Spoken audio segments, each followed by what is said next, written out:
Hello everyone, welcome back to Into the Plot. In today's video, we're diving into episode 5 of Pluribus. But first, we're actually going straight to the ending because things just got crazy and we need to talk about some theories. So yes, spoiler warning. The big question is, what did Carol see under those covers? We still have to wait a couple of days to get the real answer, but the creators actually gave us enough clues in this episode to make some pretty strong theories. The strongest theory is that the powder Carol found is literally made from human bodies, meaning the liquid everyone on Earth is drinking might actually be that, which is terrifying. One of the biggest hints is how the crows react to the powder. Crows are scavengers, they're attracted to carcasses and organic remains. Another hint is the scene with the wolves digging up Helen's body. That whole moment feels like a metaphor for what the collective mind is doing, feeding on dead humans to sustain itself. Even the theme of this episode keeps repeating this idea. Remember how Carol keeps trying to take the trash far away? That wasn't random. And when she walks through the supermarket, the camera lingers on rows of recycling bags with the giant word reuse printed on them.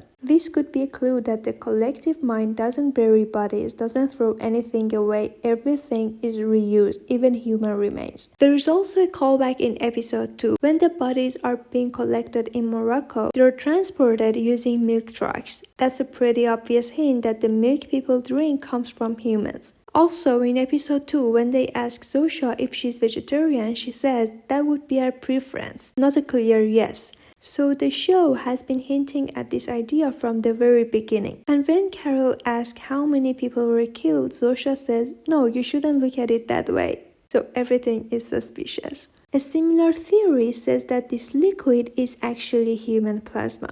The next episode is titled HDP, which could stand for human-derived plasma. Plasma extracted from blood has the exact same color as the liquid Carol finds. But why would they do this? The first reason could be resource preservation. The hive mind's philosophy from day one was nothing should be wasted, no living creature should be killed, no food should be thrown away, and even electricity should be conserved. Since they can't kill animals and they can't continue industrial farming because pesticides kill insects, they might be processing humans into a recyclable food source. To them, it's not murder, it's just recycling organic material, and if the liquid is plasma, it contains protein and minerals anyway. Another reason could be the virus itself. The virus that links humans together possibly contains off-planet or alien information and needs biological material to survive, expand, and maintain control. So this drink may be the way to keep the virus alive. If people don't drink it, the virus might weaken. For example, after Zosha is injured, the very first thing she starts drinking is that same milk to keep her connection with the hive mind strong.